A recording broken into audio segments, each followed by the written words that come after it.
on. I was just getting ready to walk out the door and remembered that I am vlogging today. So I wanted to show you my outfit real fast. This floral print sundress on, and then I threw this sweater on just over top of it because it was a little bit chillier than I thought today. And then I've got these lace-up little booty heels. I'm not sure where you're watching from, but here in southern Mississippi, it has been reaching the 80s, which is amazing considering it's February. So it's been reaching about 80 degrees, and that makes me really excited and happy. Anyway, get ready to leave the house. A lot of you have been asking for wedding plans, details on all that good stuff. I can't wait to start sharing that with you. But not yet, because we are, I am auditioning for the New Orleans Saints. Guys, look at this wreath I made. Oh, my personality is so everywhere. Look, I got these from the Dollar Tree, and they're just like individual shamrock or clovers, and then this little hat that says Happy St. Patty's Day, and like I just attached them all together to make one big hanging wreath. So I'm very excited about that. But anyway, so I'm auditioning for the New Orleans Sensations again this year. I auditioned last year, had a callback, but was like not prepared for it in any way. So I've been working really hard, and I'm going to audition again. So basically we need to wait until we find out if I made it or not. Hey, look, I also made that over there. That is a hula hoop with Spanish moss on it and little flowers attached in the corner. And it looks like a really expensive wreath. Dollar Tree. And then I also have my fake flowers put in there because I cannot keep flowers alive for nothing. For nothing. Dead palm tree. See, can't even keep a palm tree that's planted outside. I don't even have to take care of it, and it's dead. But anyway. So, they released, okay, first let me start this. Rob and I did have a date set. It was going to be in May. Well, my family, a lot of them weren't going to be able to make it because they were like struggling with school schedules, and somebody had like a cruise scheduled, and it was just like, wasn't going to happen. So I had to cancel the venue because, you know, my most important family members weren't able to make it. So I went ahead and I canceled the venue, and I was very disappointed. Well, then later, a couple of weeks later, they released the dates for the auditions, which I've been training for since the beginning well, it feels like a really long time, but really it's only been like 2 months or so. But anyway, so I've been training and practicing for this, and then they released the dates for auditions on the exact same day that Rob and I was planning the wedding for. So that was like a God thing, because I would have been devastated if I had to there's no way I could have auditioned if I was planning an entire wedding on the same day, especially because auditions, like, they start at 8 a.m. and they go like all day, so it would not have worked out. So I was really hard on my family. Like, I was very disappointed with them, but then it all worked out, so I was grateful for that. They have released the dates. It's going to be in May, middle of May, when I audition. So we are waiting until after we find out if I make the team, because if I make the team, then I've got a practice schedule, and then we've got the games on the weekends, or like every other weekend. You know, I only have to perform for home games, but so I can't go ahead and reserve a venue and start planning a wedding in the event that I make the team, and then it's a job, you know, like that's an NFL cheerleader is a paid position. So, you know, it's not like I can get the job and then be like, oh, by the way, I'm going to need this weekend off plus a week after for honeymoon, and, you know, so we're waiting until May. We do have kind of a backup like date, and like we basically have like all the details planned. I've already gotten a couple bridesmaids dresses.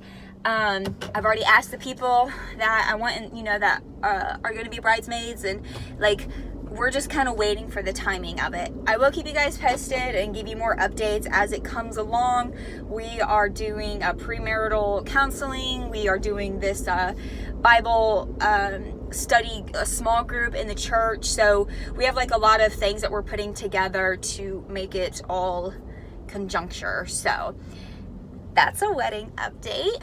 I am currently driving into my office.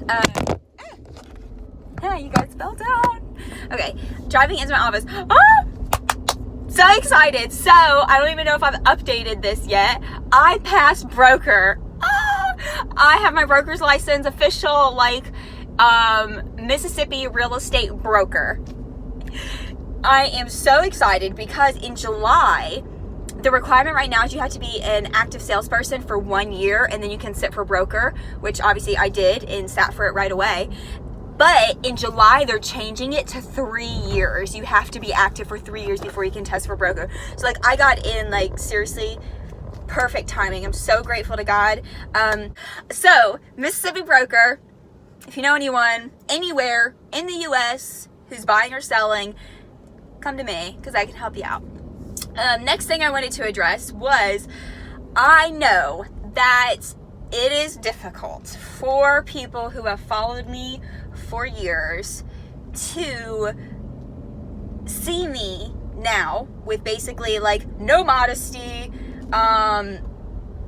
living with her partner before marriage. Look, I'm laying it all out there. I mean, I want to be totally transparent here. And I know that it's hard to swallow. It is. It was very difficult to leave the church, and it was very, very difficult to find a life outside of the life that I had, because everything was a mental battle of, oh, I feel guilty. I feel guilty for wearing this sundress. I feel so guilty. It's like I was getting ready for church one day, and I put on a big baggy sweater. It was like 80 degrees. This was a while ago. 80 degrees. And Rob's like, "You're gonna be burning up. Why are you wearing that sweater?" I was like, "Well, I don't want to show my shoulders in church." What do you mean you don't want to show your shoulders? Like, he couldn't even compute it. It was just like, when you are not conditioned to think through that modesty filter, it's just like, it baffles you. And I understand that you guys have comments and whatever, but like, feel free to leave them, but I want you to know that there is nothing that you can say through a Facebook comment that is going to make me be like, wow, you're right. I have backslidden. I am living in sin. I am going to go to hell.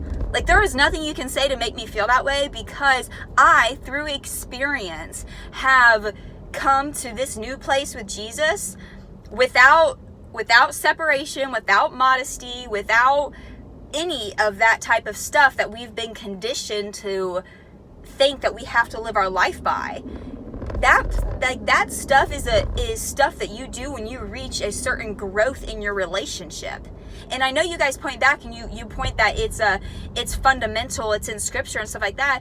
Like, no, you're taking scripture and stuff out of context, and just because you've got a revelation or somebody else had a revelation and they told you that's what it meant, that doesn't make it right. And I don't care what church you go to, if a church is your relationship, then that's not okay. And the church I was involved in, church was my relationship. When I got out, I didn't even know if God was real anymore. I was questioning not Jesus, God himself, a higher being in general, because I was so distraught, because once I took church out of my life, I had nothing left. And so when I went back to a different church, and they're like talking about this, talking about Jesus, it's like, okay, yeah, I've heard all this stuff before. I've heard it. But it's like a church was in between me and Jesus. So I took out the church, okay? I got rid of the church. And I understand that Pentecostal and apostolic, I want you to know that the church I was involved in was not Pentecostal nor apostolic, okay? It was an independent, it was its own thing. It was, for lack of a better term, cult-like. It was a group of people who claimed to have a revelation of a higher place, higher than heaven, higher than the new heaven, the new earth. They believed and preached a bride's message for an exclusive set of people. So you guys sit here and fight for, I'm generalizing, but some of you will leave comments and fight for the Pentecostal way and stuff like that. I don't know what the Pentecostal way is. I don't know what you guys are fighting for. What I'm speaking out against is this very specific denomination that I was a part of. That is not okay. I don't care what you as an apostolic have to say about modesty and all that type of stuff. I don't know how it's preached to you or anything, but I'm saying what I came from was not okay. So excuse me if I am now at a place to where I am discovering Jesus as a newborn Christian. So it's not right for someone to hold and put you in condemnation for how, you know, basically like comparing me to my past self, who I was before. Like, I legit had no idea. I was like this little baby Christian who basically had that joyous salvation experience stripped from them because it was immediately followed up with a list of things that you need to do to grow. And it was doctrine. It was Pharisee-like duties and requirements. And no, there is nothing you can say, there is no comment that you can leave, no scripture that you can reference to try and convince me that the way that I used to live is better or more pleasing in God's eyes than the way that I live now. Because let me tell you, I would never, ever, ever, ever, ever, ever go back to my old life. And if I haven't expressed it enough, I will never go back to my old life. Ever. Not the church, not the marriage, not the relationships within the church, not the pastors, leaders who were there to help me and to lead me. Never do I want those relationships again. That is how terrible, how heartbreaking the stuff that I went through was. I would never touch it again, ever. So, but not only that, and I'm not saying that just out of a place of like hurt and stuff. Obviously you can tell that there's still some anger and some hurt from all that. I'm saying I would never give that up because of the relationship that I have now, the way that I know Jesus now as a forgiver, as a merciful God, as a just God. The things that I've experienced of Jesus now, I would never, ever, ever trade that. Especially for condemnation, for judgment, for a list of to-dos. No, no. I think it's funny that the necklace that I happen to be wearing today is the one that Lauren sent me for my birthday. It's like a symbolic necklace, and it means blank slate. And you can't really see it, but it's just like a rectangle, and it has 3 little diamonds on the end. And it basically like represents a fresh, clean start. And no matter where you are in life, you have the opportunity to completely change and to start fresh. And everyone deserves to have a blank slate. And that's what I did almost 2 years ago. Jesus ripped me out of my life, and I am so grateful that he did. I'm so grateful that he did. A lot of you are, people argue and like, oh yeah, God really called you away from a life with him. Yeah. The way that I was living that life, the relationship that I had or lack thereof, yeah.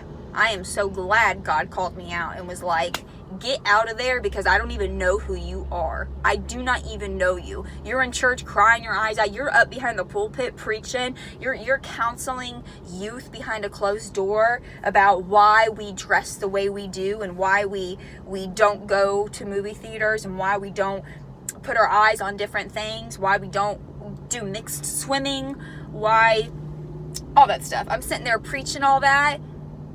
And God is just like, I don't even know who you are. So, forgive me for the rant. That is going to be my vlog today, because it's already like 20 minutes long, and I really don't want to edit any of this out. I always make a video and end up chopping it up, and I don't want to do that. Everything that I said, I want it to be heard, and I want it to be known. the last thing I want to say in reference to modesty, I have someone leave a comment. I want everyone to know, if you do not know already, I do not dress modestly. I do not, I am not actively advocating for modesty. Modesty is different to everyone, and if you want to cover, you know, now I will say this, like, like, to me, it's just a matter of, like, common sense. If I'm out on a boat, I'm wearing a bikini or a swimsuit. If I am going into the office, I am dressing according to what the situation calls for. Okay? I'm not going out wearing like a tank top and booty shorts when I go into my office. To me, that's having common sense on how you present yourself. So no, this whole modesty thing, how long should a skirt be? Should I show my armpits? You know, all that type of stuff. No, I don't care. I don't care about that, okay? All I care about is the image that I'm presenting to other people in the environment that I'm in at that current time, okay? So, there you have it. There's some truth bombs for you. Y'all, one final look, you know, since I haven't given you much really good to look at, if you can see it. There's the Mississippi Gulf Coast for you. There's the beautiful ocean. So, anyway, I hope y'all have a great day, and I'll see you in my next vlog. Bye!